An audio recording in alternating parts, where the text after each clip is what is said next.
Welcome to ITSS Verona video series podcast, and hello everyone from Igor, Shchebetun, Greta, Bordin, Eastern European Department. Today we have a pleasure and honor to have Jozef Hrabina. Jozef Hrabina is a Chief Analyst at the Council of Slovak Exporters. He's an expert in geopolitics and geoeconomics. Today's podcast will be discussing the economic consequences with the Russian-Ukrainian war, its impact on the geoeconomics in general of the world, and how economic ties between countries will change whether they will change at all. So what we have to expect, do we have to prepare for something, and what we have to do with that as an economic institution, from economic institution to just regular people, what we have to expect. And we're going to discuss with the first question, please, Greta.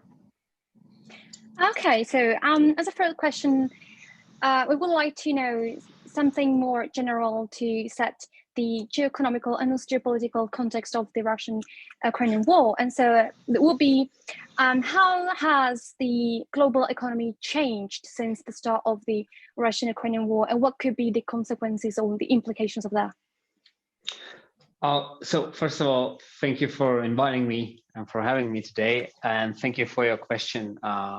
But that's the question that bothers everyone around the table now. And so far, what we've seen is that we are in the midst of complete reorganization of global supply chains, which actually started even, I would say, even before pandemic, because we've seen tensions between the US and China, economic war between US and China, and lots of talk about how to reorganize and redistribute the supply chains more close to the US or close to the Europe, and also how to make these supply chains more resilient to external shocks such as pandemics or interstate competition. And here we are in the midst of conflict with Russia, because this is an economic war, and that's very different from what we call economic sanctions, because economic war is more of an absolute in terms of cutting off economic ties with other countries, while sanctions are more targeted on a country's, I don't know, on a sanctioned state economic sectors that, for instance, could restrain or constrain this particular state's I don't know, room for development or reforms. So we are seeing that the West and the Russia are kind of, is integrating from the mutual economic interdependence, which is something what is very unprecedented in the 21st century and since the World War II, and it has like a global impact on all spheres of everyday life and economy. Because what we see is the rising food prices globally, not regionally. Even though the conflict is regional, we see the global food prices rising, the global energy is rising, etc. So what we look at and what is going to happen now, and is that our economies will adapt slowly, because unlike during the normal economic crisis, when the economies are like more faster in adapting to the new consequences or to the new conditions, such as the 2008 financial crisis showed us that within year 2, maybe 3, the economic growth was reestablished under the new conditions. But these conditions are more of absolute nature. That means that this will maybe take a decade until we really resolve all the energy lack of energies or lack of these holes in the food supply chains, and how to and to build our economies more resilient back in, but like build back in more resilient towards interstate competition. And this brings me, oh yeah, did you want to in terms you just approach the resources that really impact the economy. In terms of that, I would like to ask you just on the flow about resources, about the gas, because gas right now dictates a lot of conditions, right, to global economy. And is there any chance that we can diversify somehow that package of resources, the whole energy system, at least in Europe? So let's have a look at Europe. So is it possible in general, in theory, in what term frames? Yeah, look, if you take the commodities in general, you need to understand that there's only so much resources in the world, and only so much, flows of the resources in the world that just, that cannot be just generated out of blue, right? So my short answer to cutting off from Russian gas is no. We're entirely, Central and Eastern Europe is entirely dependent on Russian gas, and if you take the global market, gas market as such, you wouldn't find these additional 170 billion cubic meters a year on the market right now. This just makes no sense.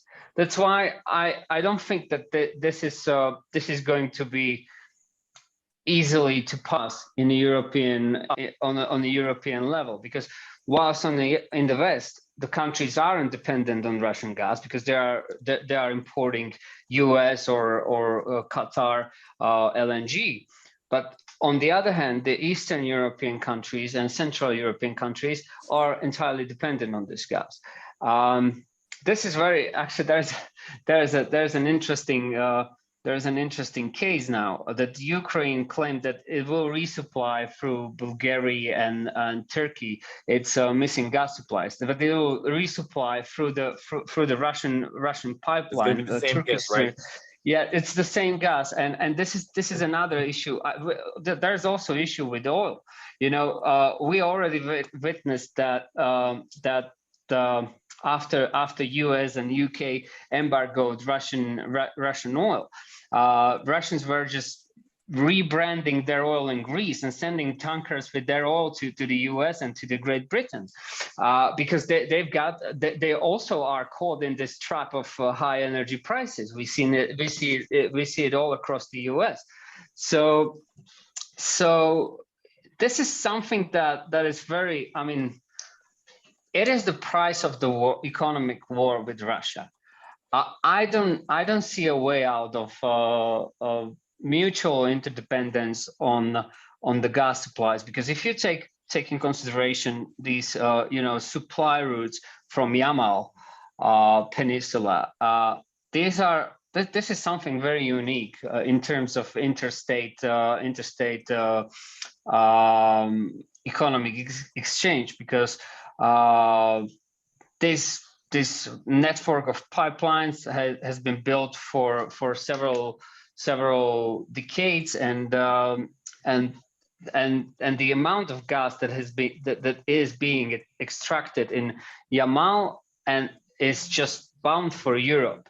There is nowhere else they can send this gas, and Europe has no other alternative than use that gas, because they have no other gas income. So I think or intake. So I think this is very serious concern, and what this can cause is an absolute damage to European industry, because Central Europe and Eastern Europe is known for being an industrial powerhouse of Europe, right? So and it was built on cheap energies and cheap commodities from Russia.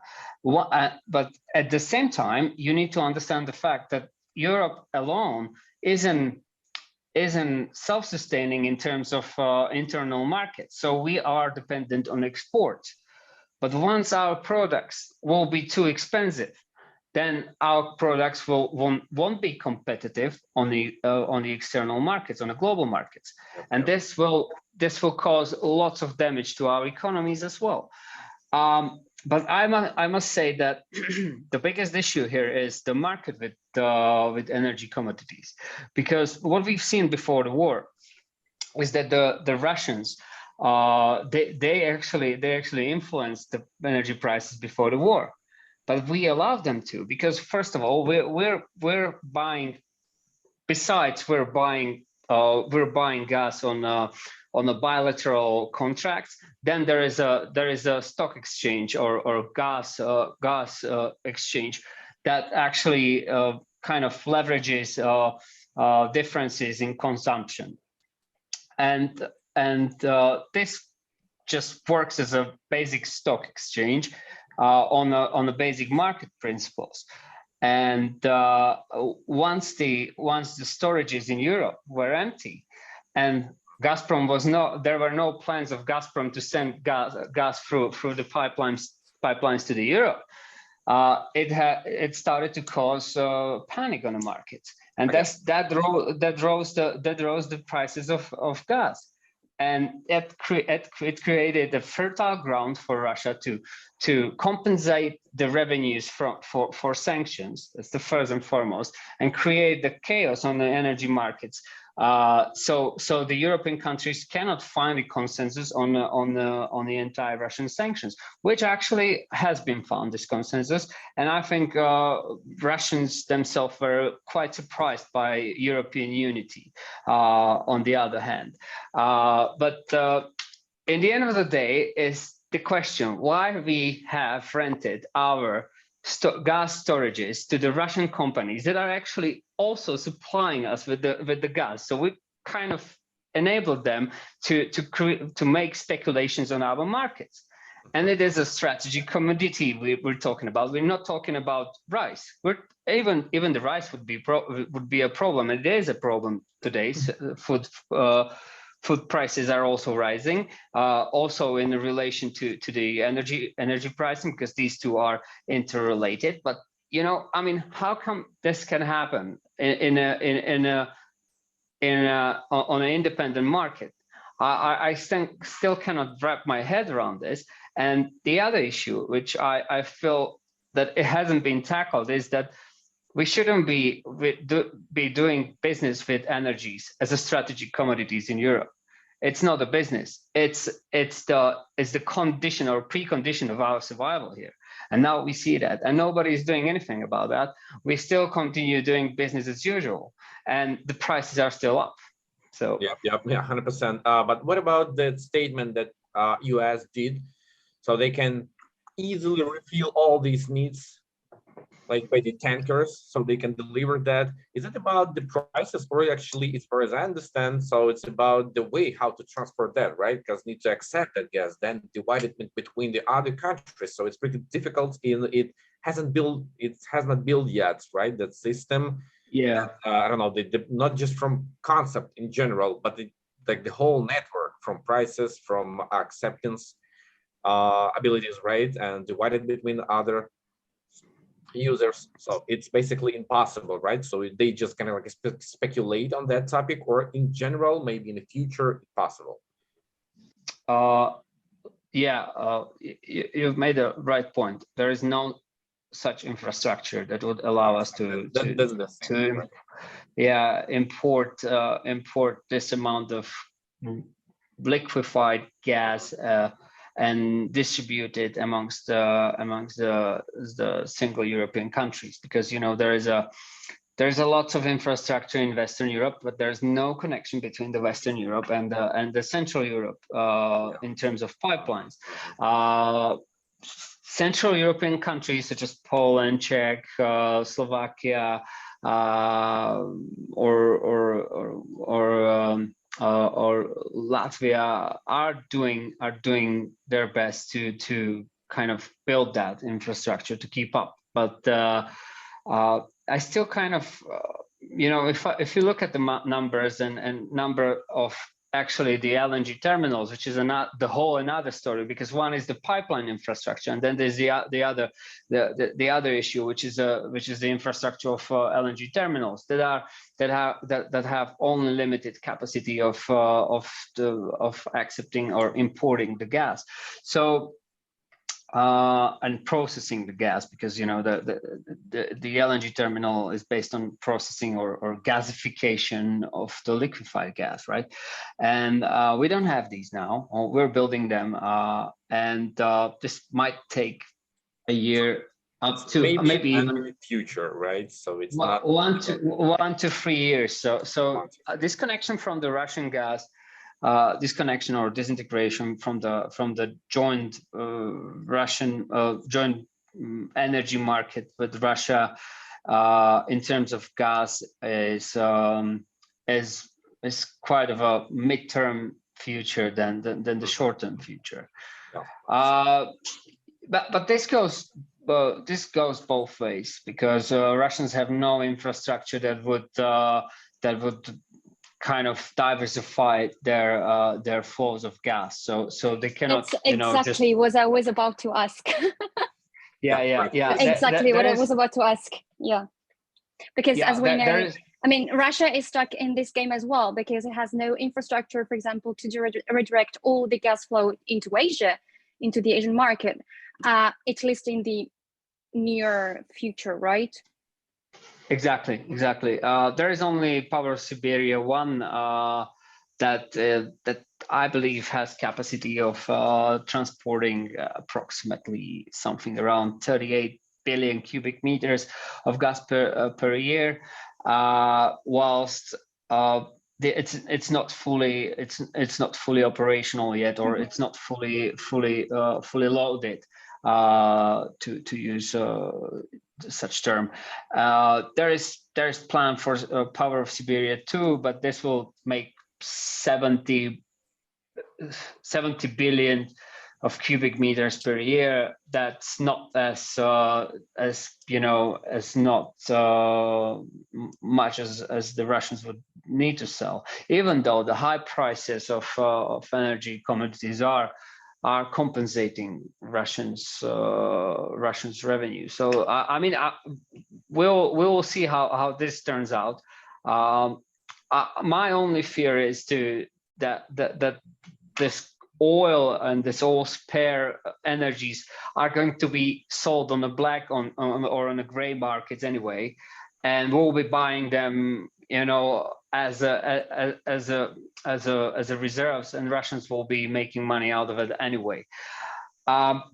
So yeah, that's about the energy markets, but that's the same with other commodities. For instance, we built our decarbonization on electromobility, and there are several very important minerals in Russia that are distributed to Europe in order to create lithium accumulators or the batteries to electromobiles.